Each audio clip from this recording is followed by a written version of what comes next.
Roger, coming to you first, please, for Sky Sports.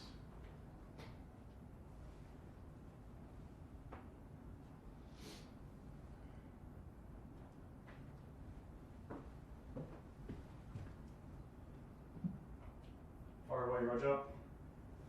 Hi Frank, how you doing? Hi, good, thanks. Good.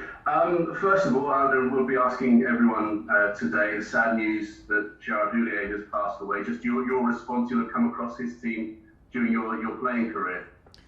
Yeah, I came across him on and off the pitch. Was always an absolute gentleman in the times that I met him, and just reading some quotes then from people who knew him much better than me. That seems to be the resounding thing that comes out of this. A great football person, very successful in his managerial career, great person, and all the respect to his family, thoughts with his family from myself and everyone at Chelsea, of course. Also today, Champions League draw, Chelsea drawn against Atletico Madrid. Was that one of the tougher ones you could have drawn out of the hat today? I think most people will say it's the toughest draw that we could have had. When you go on probably current form, how they're doing in the Liga, European experience, quality of team and player, I think most people would say that. On the other hand, I think all draws are difficult in the Champions League. We have to have belief in ourselves, and when that game comes round, and you're going to have to try and beat these sort of teams if you're going to win the Champions League. So it is what it is.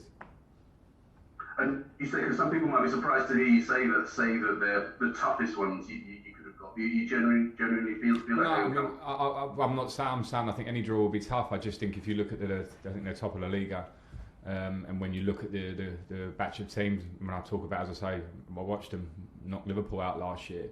Who are obviously a great team, and they have that experience and they have quality in their squad. So I think most people would say that they were certainly one of the toughest teams we could have drawn on paper. But we'll have to turn up and do our job and be confident that we can beat them.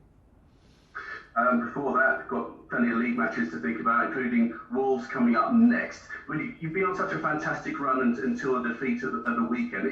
Was that just a slight stumble, do you think, or is that something your players are going to have to bounce back from after having going so well?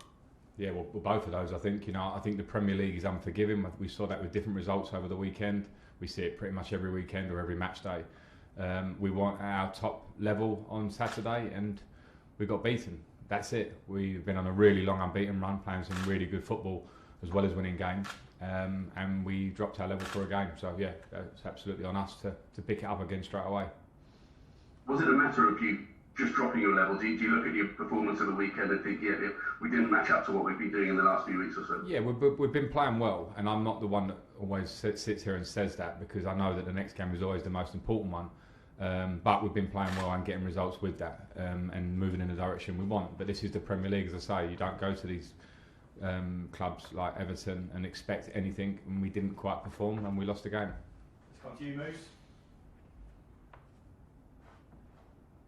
Hi Frank, how are you? Good, thank you. I'm going to ask one about the game in a moment, but it seems pretty likely this afternoon that London is going to go into Tier 3, and I was speaking to a couple of managers in London back end of last week. Just got fans back, just kind of got used to having fans back. Is it going to be difficult for you and the players to now adjust to playing behind closed doors again?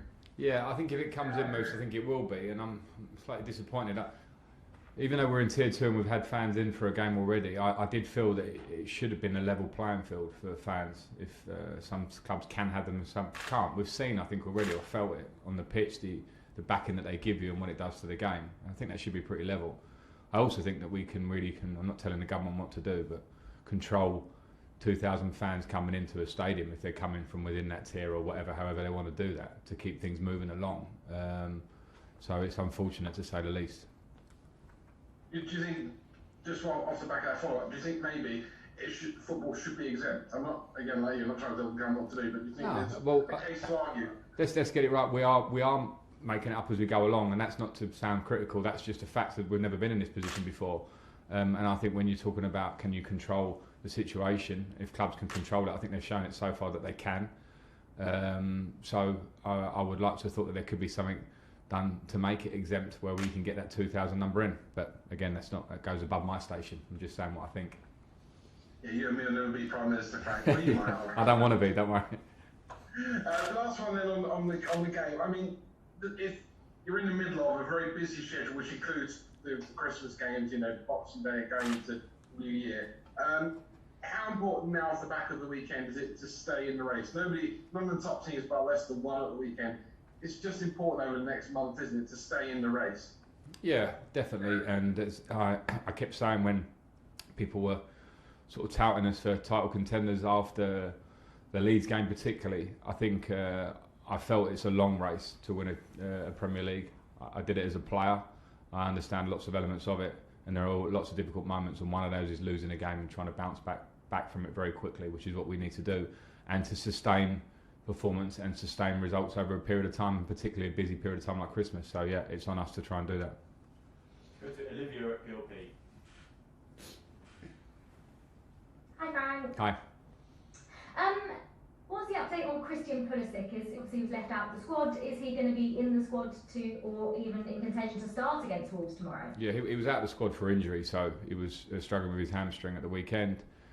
He trained when we played against Everton on that day and has felt better, so he's in the squad for tomorrow. Yet to be decided whether he starts or not, but it's obviously positive news from where it was at the weekend.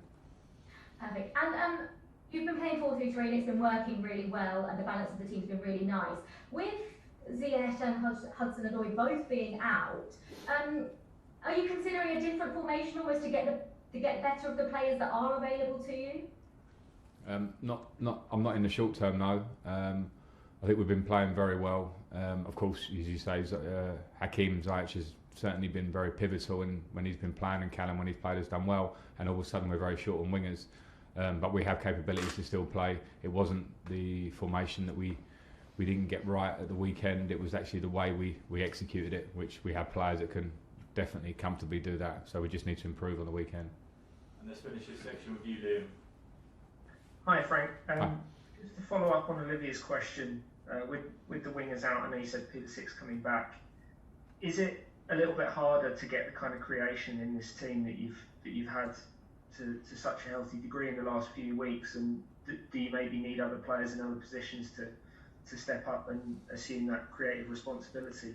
I think what we have to come to terms with is that it felt like Everton played very similar to how Tottenham played against us a couple of weeks ago. And if people are watching us, of course they'll try and stop us doing what we've been doing well. And then it's on us to find other ways. And we didn't move the ball quickly enough against Everton as a team to hit the sides to maybe turn them round. So I think we just need to make sure that we understand that if teams make it difficult for us, we have to have ways to get around that. And our level dropped. I think even at our top level, we would have found a way around that. And I can certainly accept this group of players going so long unbeaten that there's one game that feels like that.